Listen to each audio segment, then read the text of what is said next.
నమస్తే. ప్రస్తుతం మనం గాంధీ హాస్పిటల్ దగ్గర ఉన్నాం. సో ఇక్కడ జూనియర్ డాక్టర్స్ అందరూ కూడా ప్రొటెస్ట్ చేస్తున్న పరిస్థితి. ఎందుకంటే మనం చూసినాం ఆగస్టు 9వ తారీఖున సో ఏదైతే కలకత్తాలో హాస్పిటల్లో కానీ ఏదైతే పోస్ట్ గ్రాడ్యుయేషన్ ట్రైనీ డాక్టర్ ఏదైతే ఉందో సో వాళ్ళని రేప్ చేసి మర్డర్ చేయడం జరిగింది. సో దానిపైన దేశవ్యాప్తంగా కూడా దీనిపైన ప్రొటెస్ట్లు అనేది జరుగుతున్నాయి. సో ప్రస్తుతం ఈరోజు గాంధీ హాస్పిటల్ కూడా ప్రొటెస్ట్ అనేది జరుగుతుంది. సో మాట్లాడదాం అంటే ఈ డాక్టర్ల పట్ల అంటే ఎందుకు ఇలా జరుగుతుంది అండ్ వీళ్ళ డిమాండ్స్ ఏంటంటే పోస్ట్ గ్రాడ్యుయేషన్ ట్రైనింగ్ డాక్టర్స్ అంటే ప్రాణాలు పోసే డాక్టర్లకి రక్షణ లేకుండా అలాంటిది వాళ్ళని రేప్ చేసి మరి అంటే రేప్ చేసిన విక్టిమ్స్కి కావచ్చు రేప్ చేసిన వాళ్ళని ట్రీట్మెంట్ ఇచ్చే డాక్టర్లను కూడా రేప్ చేసి మళ్ళీ చంపేస్తున్న పరిస్థితి ఏర్పడుతుంది. సో ఇదేగా చాలా ఇన్సిడెంట్స్ కూడా దేశవ్యాప్తంగా జరుగుతున్నాయి. డాక్టర్ల పైన అక్కడక్కడ కొట్లాటలు కావచ్చు, డాక్టర్ల పైన కొట్టడం కావచ్చు, ఇవన్నీ చాలా ఇన్సిడెంట్స్ అవుతాయి. సో మాట్లాడడం ప్రస్తుతం మనతో పాటు JUDA vice president doctor Venkatesh గారు ఉన్నారు. అలాగే గాంధీ హాస్పిటల్ కూడా వైస్ ప్రెసిడెంట్ డాక్టర్ వెంకటేష్ గారు ఉన్నారు.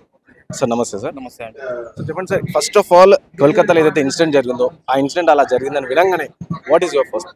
See, we are very feared, first one thing. So మేము చాలా బాధపడ్డాము. అంతే కూడా కోపం కూడా ఉంది. కానీ ఆ కోపంని ఎవరి మీద చూపించలేము. ఆ బాధ కూడా మేము అనుభవించాల్సి వస్తుంది.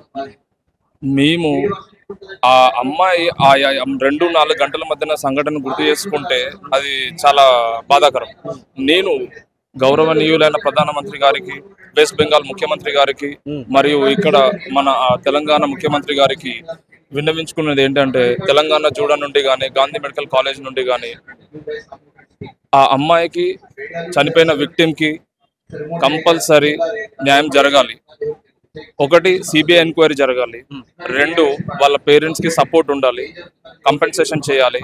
3వది, ఎక్కడైతే ఫ్యాకల్టీ లోపం వల్ల ఇది జరిగిందో ఆ ఫ్యాకల్టీ అందరినీ టర్మినేట్ చేయాలి. ఇంకెక్కడా కూడా వాళ్ళు విధుల్లో నిర్వహించకుండా చూసుకోవాలి. తర్వాత మాకు సెంట్రల్ ప్రొటెక్షన్ యాక్ట్, ఈ సెంట్రల్ ప్రొటెక్షన్ యాక్ట్ వస్తే అందరు మెడికోస్కి అట్లీస్ట్ ఒక భద్రత అనేది ఉంటుందని మేము ఆశిస్తున్నాము. సో ఆ సెంట్రల్ ప్రొటెక్షన్ యాక్ట్ని కూడా వీళ్ళు పొందుపరచాలని చెప్పేసి మేము డిమాండ్లో పెట్టడం జరిగింది. సో ఇప్పుడు మాకున్న సిచ్యువేషన్స్లలో ఏంది, ఓవరాల్ ఇండియాలో అంటే సెక్యూరిటీ ల్యాక్ ఉంది, డ్యూటీ రూమ్స్ ల్యాక్ ఉన్నాయి, వాటర్ ఫెసిలిటీస్ ల్యాక్ ఉన్నాయి. ఓకే, మళ్ళీ ఇక్కడ పేషెంట్స్ లోడ్ ఎక్కువ ఉండడం వల్ల ఎక్కడ కూడా CCTV కెమెరాస్ లేవు. సో ప్రతి ఇష్యూ చిన్న ఇష్యూసే మాకు చాలా భయంగా ఉంది. సో కాబట్టి ఈ మన అన్ని గవర్నమెంట్స్ ఒక డెసిషన్ తీసుకొని మెడికోస్ అందరికి న్యాయం చేస్తుందని చెప్పేసి నేను ఆశిస్తున్నాను. ఇంకోటి మీరు అన్నారంటే అక్కడ ఉన్న డాక్టర్స్ కావచ్చు ఎవరైనా టర్మినేట్ చేయండి అని చెప్పారు. అంటే ఇది రేప్ జరిగిన వేరే వాళ్ళకి అంటే విక్టిమ్ ఒకళ్ళు కల్ప్రిట్ ఒకళ్ళు, కానీ ఈ మధ్యలో వేరే టర్మినేట్ చేయడం సో వాళ్ళ పాత్ర ఎలా ఉంటుంది చూడండి. ఇప్పుడు పాత్ర ఏంటి అని అంటే ఒక డిపార్ట్మెంట్ లో జరిగింది. సో అక్కడ సీనియర్ ఫ్యాకల్టీ ప్రిన్సిపల్ గారు కానివ్వండి, సూపరింటెండెంట్ కానివ్వండి, వైస్ ప్రిన్సిపల్ కానివ్వండి, HODs కానివ్వండి, అసిస్టెంట్ ప్రొఫెసర్ కానివ్వండి, PGs కానివ్వండి, ఎప్పుడైతే మాకు ప్రాబ్లమ్స్ అవుతున్నాయని మేము చెప్పినప్పుడు వాళ్ళు అక్కడ రెక్టిఫై చేయాలి. ఒకటి, సో ఇది ఒక కోణంలో ఆలోచిద్దాం, ఒక గుడ్ మేనర్ లో ఆలోచిద్దాం. అది వాళ్ళు చేయాల్సిన వర్క్, మేము ప్రతిసారి చెప్పాల్సిన అవసరం లేదు. సెకండ్ పాయింట్ ఏంటంటే ఆయన ఇచ్చిన బోల్డ్ డెసిషన్ ఆన్సర్స్. అప్పుడు ఆ అమ్మాయి అక్కడికి ఎందుకు వెళ్ళడం జరిగిందనంటే హాస్పిటల్లో ఉండాల్సిన అమ్మాయి హాస్పిటల్నే ఉంది, వేరే వాళ్ళు ఎందుకు ఆమె ప్లేస్కి వెళ్ళారు? సో అది క్వశ్చన్ చేయాలి ఆయన. సో దాని గురించి అలా మాట్లాడొద్దు. ఒక మెడికో అయి ఉండి ఒక ఉన్నత స్థాయిలో ఉండి అలా మాట్లాడొద్దు. సో అక్కడ ఇంకా ఏం లోతుగా జరిగింది అనేది ఇంకా నిర్ధారణ కావాలి. కాబట్టి మేము సిబిఐ ఎంక్వైరీ అని అంటున్నాం. Point to point discussion, second to second ఏం జరిగింది, ఎంతమంది ఇన్వాల్వ్ అయ్యారనేది తెలుసుకోవడానికి కోసం అడుగుతున్నాం. సో ఇక్కడ ప్రిన్సిపల్ హై హోదా ఉంది కాబట్టి ఆయననే వాళ్ళకి బ్యాకప్ చేశారు, ఉన్న వాళ్ళని పక్కన తప్పించారు అనే ఒక కోణం అక్కడ ఉన్న వెస్ట్ బెంగాల్ మెడికల్ కాలేజ్ అన్ని డెసిషన్ పాయింట్స్ తోని మాకు ఇన్ఫార్మ్ చేశాయి. మేము వాళ్ళతో మాట్లాడడం జరిగింది. సో ఆ ఉద్దేశంతోనే మేము ఆ పాయింట్ తీసుకోవడం జరిగింది. ఇంకోటి అక్కడ సిచ్యువేషన్ అంటే అతను ఆల్రెడీ సంజయ్ రాయ్ని అరెస్ట్ చేసి అతను కూడా గతంలో కూడా చాలా పోర్నోగ్రఫీకి అడిక్ట్ అయ్యిండు, చాలా సందర్భాల్లో కూడా అతను కల్పిట్ గా ఉన్నారు అని చెప్పారు. అంటే ఇలా సైకాలజీ పరంగా ఏమైనా డిస్టర్బెన్స్ ఉంటాయి ఇలాంటి వాళ్ళకి? ఇప్పుడు గవర్నమెంట్సే ఏ విధంగా ఉన్నాయి అనేది క్వశ్చన్ మార్క్, ఎంతవరకు చూస్తున్నాయి అనేది క్వశ్చన్ మార్క్. ఇప్పుడు ఎవరైతే కల్ప్రిట్ ఉన్నారో ఆయన నిజమైన వ్యక్తా కాదా అనేది డెసిషన్ కూడా మనకు తెలియదు. సో ఇప్పుడు వచ్చిన మీడియాలో అక్కడున్న ఇన్ఫర్మేషన్ ప్రకారంగా మనం మాట్లాడుతున్నాం, అలా కాదు.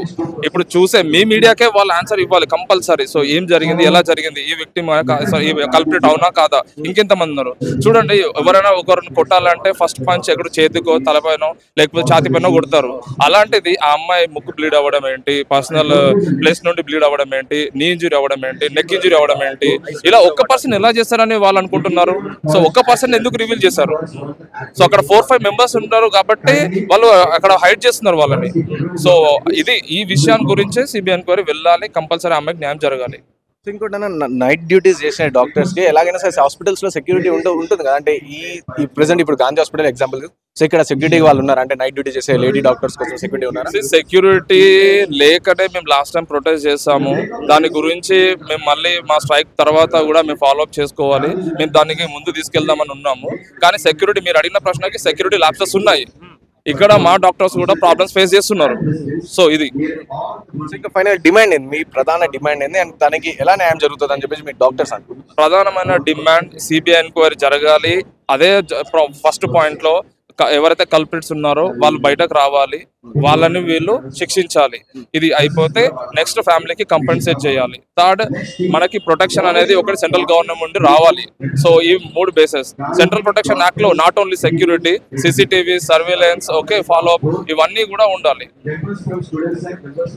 సో విన్నారు కదా, ఇది పరిస్థితి. సో సెంట్రల్ ప్రొటెక్షన్ యాక్ట్ ప్రకారం సో కంపల్సరీ వీళ్ళకి సెక్యూరిటీ కావాలి, ప్లస్ అలాగే హాస్పిటల్స్ లో కూడా అక్కడక్కడ అంతటా కూడా సీసీటీవీ కెమెరాస్ ఉండాలి. అండ్ అక్కడ ఏదైతే కలకత్తాలో జరిగిన ఇన్సిడెంట్ ఎవరైతే డాక్టర్ ఉన్నారో, సో తన బాడీ పైన ఆటోస్పై చేసేటప్పుడు, అంటే పోస్ట్ మార్టం చేసే టైంలో సో తన ప్రైవేట్ పార్ట్స్ నుంచి బ్లీడింగ్ రావడం కానీ, సో తనకు ముక్కులో కొంచెం ఇవన్నీ, అంటే ఒక్క పర్సన్ ఇవన్నీ చేస్తాడా అని చెప్పేసి మాకు తన చావు పట్ల కావచ్చు, అక్కడ జరుగుతున్న ఇన్వెస్టిగేషన్ పట్ల కూడా చాలా వరకు అనుమానాలు ఉన్నాయని చెప్పేసి డాక్టర్ వెంకటేష్ గారు చెప్తున్నారు. సో మాట్లాడదాం, ఇంకా ఇక్కడ ఉన్న డాక్టర్స్ కూడా మాట్లాడించే ప్రయత్నం మనం చేస్తాం. సో మాట్లాడదాం కలకత్తాలో జరిగిన ఇన్సిడెంట్ పైన. సో ఈ రోజు గాంధీ హాస్పిటల్ కూడా కొంతమంది అండర్ గ్రాడ్యుయేట్ ట్రైనీస్ ఎవరైతే డాక్టర్స్ ఉంటారో సో వాళ్ళతో మాట్లాడే ప్రయత్నం మనం చేద్దాం.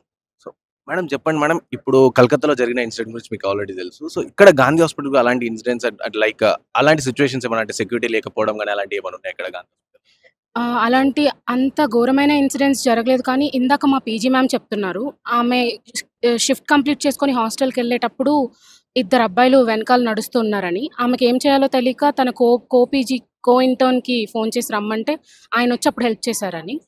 ఇలాంటి ఇన్సిడెంట్స్ ఇక్కడ అంత ఘోరంగా జరగకపోయినా స్టార్టింగ్ స్టేజెస్లో ఉన్నాయి. ఏమో ముందు జరిగే ఛాన్సెస్ ఉన్నాయి, ఇంకా సెక్యూరిటీ సిస్టమ్ సరిగ్గా పెట్టకపోతే. ఓన్ హాస్పిటల్లో సెక్యూరిటీ లేకపోతే బయట ఇంకెక్కడ దొరుకుతుంది అని మేమందరం చాలా విచారణ చెందుతున్నాము కోల్కతాలో జరిగిన ఇన్సిడెంట్ వల్ల. ఆమె ఒంటి మీద గాయాలు అవన్నీ చూస్తుంటే ఒక గ్రూప్ ఆఫ్ వ్యక్తులు కలిసి చేసినట్టు అనిపిస్తుంది. వాళ్ళందరికీ అంత ఈజీగా ఒక 50 years చరిత్ర ఉన్న హాస్పిటల్లోకి యాక్సెస్ వచ్చి అంత ఘోరంగా ఒక ఆమెని అలా చేయగలిగారంటే ఎక్కడన్నా జరగొచ్చు ఇలాంటి ఒక ఇన్సిడెంట్. కాబట్టి ఇక్కడ మేము కూర్చొని ఇది చేస్తున్న దానికి మెయిన్ ఫోకస్ ఏంటంటే ముందు ప్రాపర్ సెక్యూరిటీ సిస్టమ్ కావాలి. ఎందుకంటే 70% మెడికోస్ ఫీమేల్సే. వాళ్ళందరికీ నైట్ షిఫ్ట్స్ ఉంటాయి. Starting from 5th year they'll have internships. So night షిఫ్ట్లు అందరూ ఇక్కడ చేస్తారు కాబట్టి వాళ్ళకి ప్రాపర్ సెక్యూరిటీ కావాలి. అసలు ప్రాపర్ సెక్యూరిటీ పక్కన పెడితే మినిమం సెక్యూరిటీ లేదు. గాంధీ హాస్పిటల్ అనే కాకుండా ఏ గవర్నమెంట్ హాస్పిటల్లో మినిమం సెక్యూరిటీ లేదు. సో మినిమం సెక్యూరిటీ ఉండి ఫ్లోర్కి కనీసం ఒక్క అటెండెంట్ లేకపోయినా హాస్పిటల్ స్టార్టింగ్లో అయినా, ఇప్పుడు సపరేట్ ఎంసీహెచ్ బిల్డింగ్ ఉంది, అక్కడ అన్ని చోట్ల కనీసం ఒక బిల్డింగ్కి ఒక 2 సెక్యూరిటీ గార్డ్స్ అన్నా ఉండాలని మేము కోరుకుంటున్నాం. ఎందుకంటే రోడ్ పక్కనే ఉంది హాస్పిటల్, మెయిన్ హాస్పిటల్ పక్కనే రైల్వే స్టేషన్ ఉంది. ఎన్ని మంది ఎలాంటి వాళ్ళు వస్తారో తెలీదు. సపోజ్ ఇప్పుడు మా గ్రౌండ్ ఉంది, గ్రౌండ్ అయితే ఈవినింగ్ చీకటైతే అదొక పార్క్, చాలా మంది వచ్చి అక్కడే పడుకుంటారు. పొద్దున్న గ్రౌండ్లో అందరూ వాకింగ్ చేస్తారు, అది చేస్తారు, ఎంత అన్కంఫర్టబుల్గా ఉంటుంది. సో ఈ ప్రాబ్లమ్స్ అన్ని అడ్రస్ చేసి ఒక ప్రాపర్ సెక్యూరిటీ సిస్టమ్ కావాలని మేము కోరుకుంటున్నాం. మేడం మీరు చెప్పండి, అంటే లైక్ హాస్పిటల్ మొత్తంలో ఏమైనా సెక్యూరిటీ, అంటే ఎంత సెక్యూరిటీ ఉంది ఇప్పుడు ప్రెసెంట్ చూసుకుంటే, మీరు డ్యూటీకి అక్కడక్కడ వెళ్తారు, క్లాసెస్ కూడా వెళ్ళే టైంలో కానీ, సో సెక్యూరిటీ ఏమైనా ఉందా హాస్పిటల్? ప్రాపర్ సెక్యూరిటీ అన్నట్టు ఏం లేదండి. మెయిన్ గేట్ దగ్గర సెక్యూరిటీ ఉంటుంది, మెయిన్ ఎంట్రన్స్ దగ్గర సెక్యూరిటీ ఉంటుంది. ఇంటర్నల్ సెక్యూరిటీకి వచ్చేసరికి it is very much lacking. ఒకవేళ పేషెంట్స్తో పాటు అటెండెన్స్ ఎవరైతే ఎంటర్ అవుతున్నారో వాళ్ళు they may cause any harm to the doctors. So internal security అనేది సెక్యూరిటీ కెమెరాస్ అనేవి పెట్టాలి. సెక్యూరిటీ కెమెరాస్ సర్వైలెన్స్తో పాటు వాటిని ఆపరేట్ చేసే వాళ్ళు కానీ సర్వైలెన్స్ ఉండాలి. ఆ యాక్సెస్ అనేది మెయిన్గా ప్రిన్సిపల్ కానీ సూపరింటెండెంట్ కానీ వాళ్ళకి యాక్సెస్ ఉండాలి. ఇంటర్నల్ సెక్యూరిటీతో పాటు ఏదైతే ఒకవేళ సడన్గా ఏదైనా ఇష్యూస్ జరిగినా కానీ సడన్గా ఇమీడియట్ రెస్పాన్స్ అనేది ఉండాలని నేను చెప్తున్నాను. లోపల సీసీటీవీ కెమెరాస్ కానీ అట్లా ఏమైనా ఉన్నాయి ఈ హాస్పిటల్? తక్కువ అండి, ఒకవేళ ఉన్నా కానీ వాటిని పట్టించుకునే వాళ్ళు ఎవరు ఉన్నారు. ఇప్పుడు ఏమవుతుందంటే సెక్యూరిటీ కెమెరాస్ ఉన్నా కానీ కాన్ఫిడెంట్గా జనాలు లోపలికి వచ్చేసి కెమెరా అంటే మాకేం జరుగుతుంది అనే కాన్ఫిడెన్స్తో వాళ్ళు వచ్చేస్తున్నారు. So they have to take strict action against those people. ఎట్లా అంటే లైక్ ఈ కలకత్తాలో ఈ ఇన్సిడెంట్ జరిగిందని ఫస్ట్ వినగానే what is your first thought or ఆ ఇన్సిడెంట్ గురించి తెలియగానే ఏమనిపించింది ఫస్ట్ ఏమనుకున్నారు? This is a question to humanity అండి. డాక్టర్ అనే కాకుండా she a girl, she a women అయినా కానీ తను చిన్నప్పటి నుంచి కష్టపడి యూజీ సీట్ తెచ్చుకొని ఎన్నో సంవత్సరాలు కష్టపడి పీజీ సీట్ తెచ్చుకొని అండ్ షీఈస్ 31 years. అంటే ఎన్నిసార్లు పీజీ కోసం కష్టపడిందో మనకు తెలుసు. పీజీ సీట్ తెచ్చుకొని అంత గొప్ప కాలేజ్లో, కోల్కతాలో మెయిన్ కాలేజ్లో తెచ్చుకొని అంత కష్టపడి షీఈస్ అ డాక్టర్. తను వేరే వాళ్ళ కోసం హెల్ప్ చేయాలని, సేవ చేయాలనే ఒక ఉద్దేశంతో డాక్టర్గా చేస్తున్నప్పుడు against her this is a question to the whole country, the whole nation has to respond to this. So finally what is your demand for this? అంటే ఏం డిమాండ్ చేస్తున్నారు మీరు? మెయిన్గా security. More then security, humans should have the basic థింగ్కి ఒక పర్సన్ని అలా చేయడం ఎలా చేస్తున్నామని ఒక మెయిన్గా మనకు థాట్ రావాలి. Before doing any harm to the person, one should have that feeling inside. అసలు వేరే వాళ్ళకే ఎలా హార్మ్ చేస్తున్నాము అనే question. And the basic thing I would really request is security to the whole doctor fraternity and security inside the hospital and inside the medical college.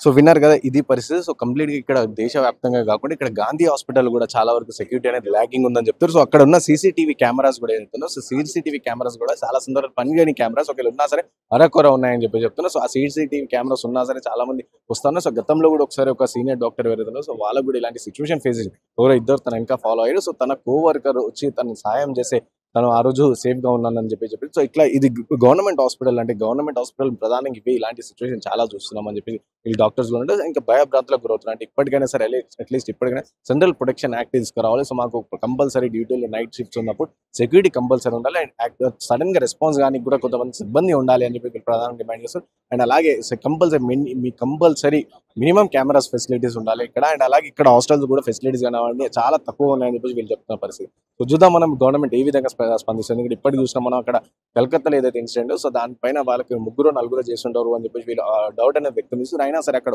ఇప్పటి వరకు అయితే ఒక్కరితోనే పట్టుకున్నారు జరిగింది. సో చూడాలి ఇంకా ఫైనల్ ఏ విధంగా ఉండబోతుంది.